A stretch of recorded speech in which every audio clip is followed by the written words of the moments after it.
Hello, this is Kate Cavanaugh, and I will be speaking on Sunday, March 8th, on belonging in an age of independence. I'm excited about this. It's the ability to think for ourselves and to grow and to take responsibility for our own lives.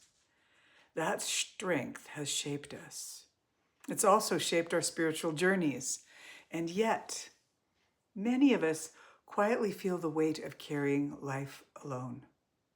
In this message, we will explore the tensions between individuality and belonging, how our culture has formed us, and how our spirituality has empowered us, and how something within us still longs for a deeper connection.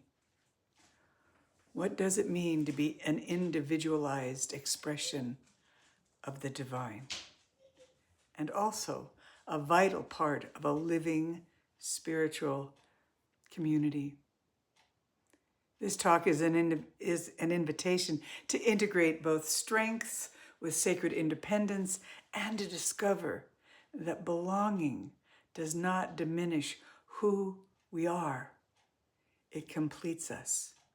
Because perhaps the next step in our spiritual evolution is not becoming more self-sufficient, but remembering that we are meant to walk together.